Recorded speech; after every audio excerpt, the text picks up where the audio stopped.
Few things challenge our peace of mind as much as the mystery of time. When someone we love gets older, we begin to notice signs that once went unnoticed. It's not about creating alarm, but about learning to observe more carefully what the body and spirit communicate. Sylvia Browne, known for her reflections on the soul and the cycles of life, left direct notes about the end of the physical journey. And although we should not live in fear, understanding these signs can be a way to welcome, prepare for and respect this moment with more serenity. The last year of life does not always come with clear warnings, but in many cases, there are common patterns that emerge. Knowing how to recognize them is an act of caring. Therefore, this video will reveal 7 signs pointed out by Sylvia that may indicate that an older person is approaching their departure. Each one will be explained with clarity and respect, so that you feel more prepared to face this inevitable topic. Throughout life, we learn to deal with changes, losses, and transformations. However, the idea of recognizing that someone may be in their last months still carries discomfort. But avoiding this subject doesn't make it less real. On the contrary, talking about it can be liberating, especially for those who want to take better care of their loved ones. Sylvia Browne always argued that knowledge about the end of life should not be a reason for sadness but for understanding. If you value this type of reflection and want to continue receiving content like this, take the opportunity to subscribe to the channel and show your support with a like. These small gestures help us to continue producing topics that really matter. And now, with an open mind and a peaceful heart, let's understand what are the first signs that may indicate that someone is approaching their last cycle in this life. The first sign mentioned by Sylvia is a subtle but constant change in the sparkle in the eyes. It may seem poetic, but it is something physical. The light that used to be there begins to fade little by little. People close by notice a more distant look, as if the person were present, but already turned to another dimension. It is not a lack of attention or mental confusion, but a softening of the gaze, as if something internal were disconnecting from the world. According to Sylvia, this has nothing to do with specific diseases, but with the natural process of transition of the soul. This sign is usually noticed by children, grandchildren, or close friends who accompany the elderly person daily. Although it is difficult to describe, many report this visual change as a clear feeling that something has changed in the person's presence, even if they continue to talk normally. The second sign involves sleep, but it's not just sleeping more. It is a change in sleep patterns, with long periods of rest during the day and difficulty staying awake for long, even without signs of serious illness. Sylvia explained that this prolonged sleep is a preparation of the body, which begins to disconnect little by little from intense physical activity. The organism, which for decades remained in motion, begins to ask for silence and rest. The desire to talk decreases, the energy seems to run out faster, and even with adequate food, the disposition does not return as before. This should not be confused with depression or sadness. It is a kind of deep rest, as if the body knew that it no longer needs to remain on constant alert. And for many family members, this new rhythm may be the first indication that a new phase has begun. The third sign, according to Sylvia, is in speech. It's not just about talking less, but about changing the way you express yourself. Many elderly people begin to use phrases with reference to the past, as if they were reliving specific moments more frequently. Stories that once seemed forgotten return with surprising clarity. They talk more about people who have already passed away, mention vivid dreams, and in some cases, report encounters with deceased loved ones as if they had really happened. Sylvia said that the soul begins to reconnect with its spiritual origins even before the physical departure. Therefore, these speeches should not be seen as delusions or confusion. On the contrary, they are signs that consciousness is expanding beyond the present reality, touching memories and affections that have deeply marked their journey. Another important sign cited by Sylvia is material detachment. People who used to take care of their belongings begin to show less interest in objects, clothes, or even valuable goods. It is not a matter of forgetfulness or carelessness, but of an inner change. They begin to donate things, get rid of material memories, or simply stop caring about what once seemed essential to them. Sylvia interpreted this as a movement of the soul towards detachment. After all, When the spirit understands that it is preparing to leave, the material world loses relevance. Family members may notice this change as something subtle but significant. It is common to hear phrases like, "I don't need this anymore," or "I want to leave this with you." These gestures, however simple they may seem, carry a deep meaning about the emotional and spiritual stage that is approaching. The fifth sign is in the change in diet. It is not uncommon for the older person to begin to refuse foods that they once appreciated. The appetite decreases consistently, even when there are no apparent clinical problems. Sylvia Browne observed that this happens because the body begins to prioritize simpler vital functions and slows down processes such as digestion. It is as if the organism understood that it no longer needs the same energy to remain active. Some people prefer liquids, fruits, or light foods. Others show complete disinterest, eating only out of politeness or habit. This change, although often causing concern in family members, can be part of a natural process. The important thing, according to Sylvia, is to respect the limits and offer support, avoiding insistence or demands. The body speaks in subtle ways when it is preparing to leave, and it is up to us to listen carefully and with empathy. The sixth sign involves emotional behavior. People who are approaching the end tend to demonstrate more serenity. This may seem contradictory, but many family members report that the elderly person begins to show peace, even in the face of situations that once worried them. Sylvia said that this occurs because the soul, feeling that it is about to leave the body, enters a state of reconciliation with its own history. Unresolved issues cease to weigh, conflicts lose importance, and there is a visible desire for harmony.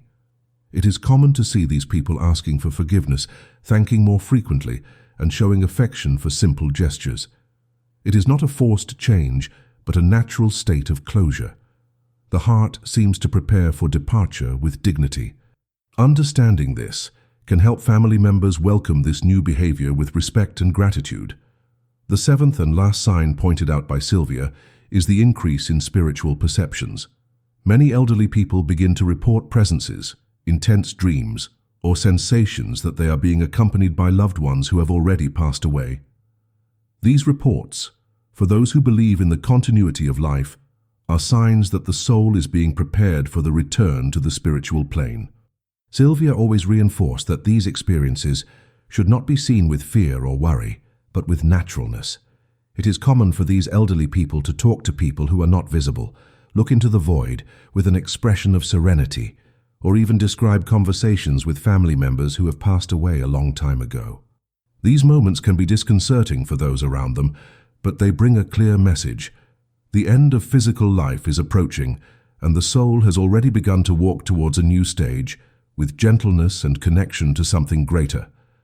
After recognizing these 7 signs, it is natural that doubts, fears, and even resistance arise.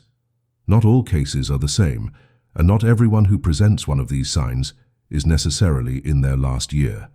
The purpose of this video is not to create alarm, but to offer understanding. Sylvia Browne argued that when we know what to observe, we can take better care, listen more deeply, and love with more presence. Often, the greatest gift we can give to someone in their last months is our quiet attention. Being present, listening without correcting, embracing without rushing. These simple gestures become precious when time becomes short. Knowledge allows us to live these moments with more fullness, avoiding regrets. Understanding the signs is just the beginning. The most important thing is how we choose to act from this understanding, with affection, patience, and truth. Sylvia also warned that this type of knowledge should not be used as a diagnosis. Doctors and specialists continue to be essential for taking care of the health of those we love. However, spiritual signs, when perceived, can be an invitation to a different type of care. A care that goes beyond the body, reaching the soul and the feelings. Perhaps the person does not say with words that they feel they are leaving, but their attitudes can reveal a lot. Instead of denying, we can learn to accept. Instead of ignoring, we can observe. Each person lives this transition in a unique way, but there are common points that can guide us. And when we welcome these signs with maturity, we create a lighter, more respectful and loving environment. After all, the end of life does not need to be surrounded only by pain, but also by meaning, reconciliation, and true affection. In many moments, the most difficult thing is not to perceive the signs, but to know what to do with them. When a father, a mother, or a long-time companion begins to show these indications, the heart weighs. We don't know if we talk about it, if we respect the silence, or if we try to maintain the routine as if nothing were changing.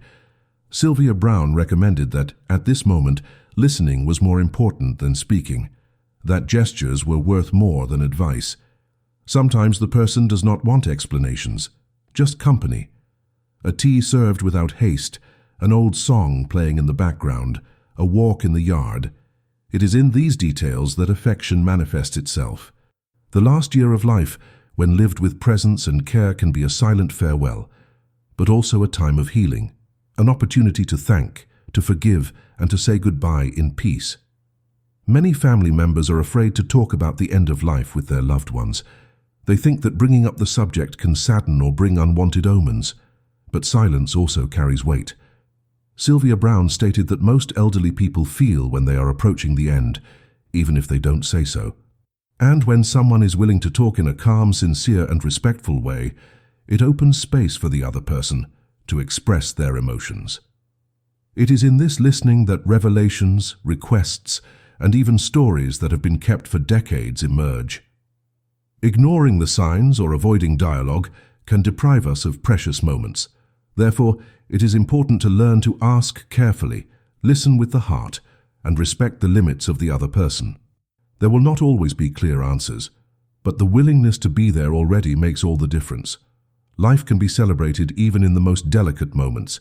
When perceiving the signs described by Sylvia, some children or grandchildren feel a strong impulse to make up for lost time. They begin to visit more, to want to be present every day, to worry about every detail. This movement is understandable, but it needs to be balanced. The elderly person who is preparing to leave needs true presence, not emotional rush. Sylvia said that at this moment, the most valuable thing is the quality of the presence, not the quantity. A firm look, a respectful touch, a time of shared silence can be worth more than long conversations. Too many questions or the desire to solve everything at once can be emotionally overwhelming. It is important to remember that the process belongs to the other person. We are there as support, as a reference, but not as protagonists. Knowing how to give space is as important as being close. It is also common during this period for the family members themselves to enter a process of transformation. When accompanying someone in their last months, many people change their priorities, their beliefs, and their way of seeing life. Sylvia Browne said that the end of a cycle touches not only those who leave, but also those who remain. Living with these signs awakens deep reflections. We begin to value time more, to listen more to the details, to perceive the fragility of existence. This is a silent but powerful side effect, and if we allow it, it can become a seed of change. Many, after living this process, decide to forgive old conflicts, move to a new city, adopt a new rhythm.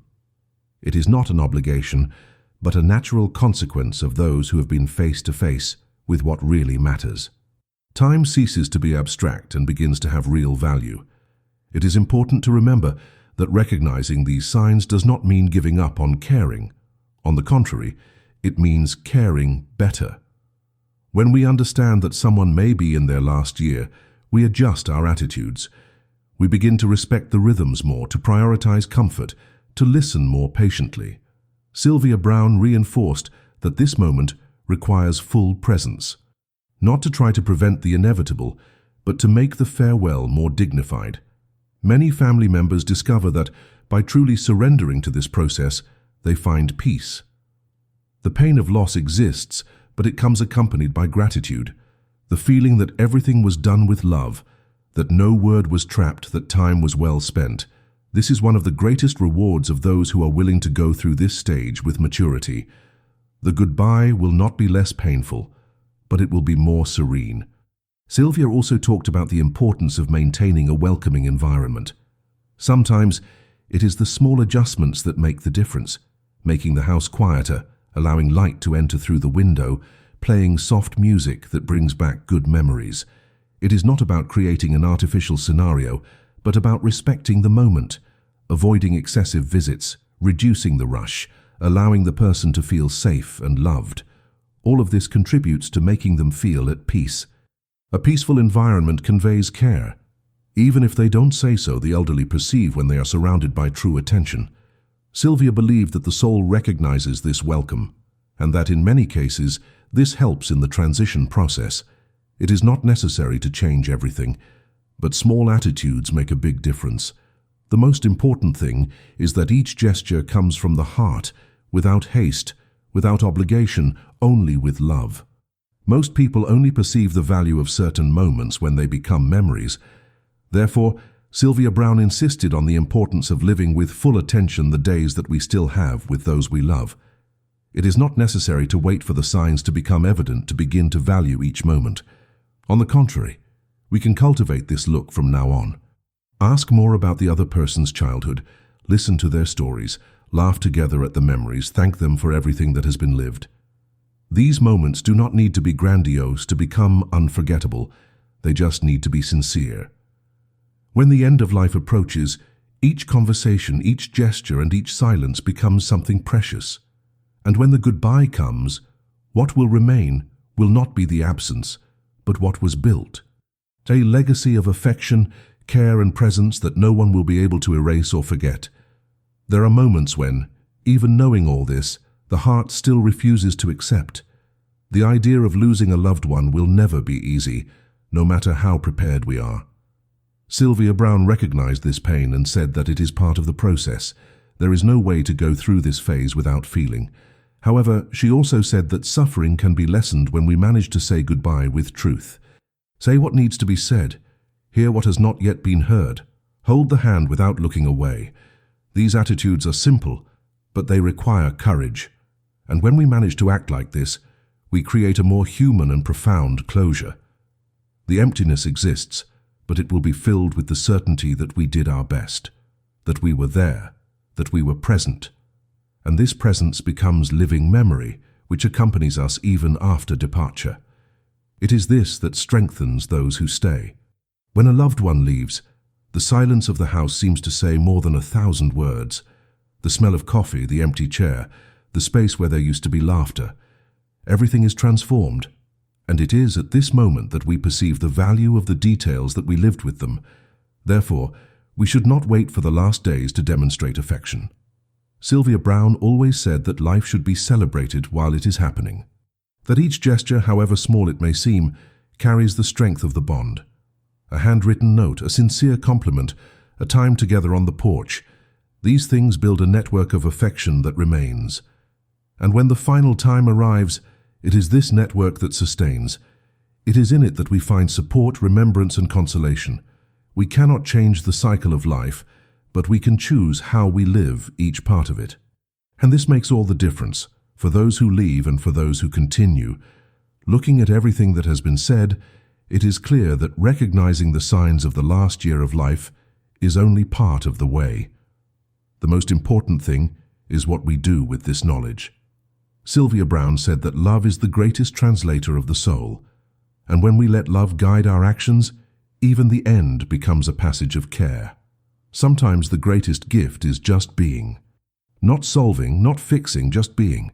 This is what many elderly people want, to feel that they still matter, that they are still loved, that their story still makes sense. When we look into the eyes of someone who is leaving and say, "I'm here," we offer more than company. We offer dignity, and this is the basis of a farewell without regrets. A farewell that, although marked by pain, also carries the beauty of a love lived until the end. None of this needs to be dramatic or solemn. The end of life does not require grandiose rituals, but sincerity. Sylvia Browne told that many elderly people leave in silence during sleep after peaceful days, and that in these cases, what remained was the silent care of those who knew how to listen and welcome. There will not always be time for speeches, but there will always be time for gestures. A last hug, a silent prayer, an understanding look. These things speak louder than any words. And even when the final moment arrives unexpectedly, it is still possible to transform pain into memory. Over time, What was once painful longing turns into tender remembrance, and each remembrance becomes a way to continue the bond, even with the absence. This is what Sylvia taught. Love does not end when life ends. It just changes form. As we end this video, it is important to remember that each person has their own time and way of living this stage. Not all signs manifest in the same way, and not all paths will be the same. But if this content brought clarity, welcome, or made you reflect, it has already fulfilled its role. Sylvia Browne dedicated her life to sharing these lessons so that we could live with more wisdom. And now this knowledge is with you. May it be useful not to generate fear, but to strengthen your bonds with those you love. If you feel that this video can help other people, share it. And if you want to continue following reflections like this, consider subscribing to the channel. Your presence here is what allows us to continue. May we continue together, valuing each day, each gesture and each story. Because living well is also knowing how to say goodbye with love. When we learn to recognize the signs of the end, we also learn to value the present. Sylvia Browne left us this invitation to live with more awareness. Each moment next to those we love can be the last, but it can also be the most meaningful. Let's not leave for later what can be said today. A thank you, a forgiveness, and I love you. They are simple but powerful words. If there is anything that the experience of the last year of life teaches, it is that time is the most precious asset we have, and that it should be used wisely, not only at the end, but every day. If you have come this far, I thank you for your trust and attentive listening. May this video have touched your heart in a light and respectful way, and that from now on you are more attentive to the signs, not with fear, but with love. With that love that remains even after the goodbye.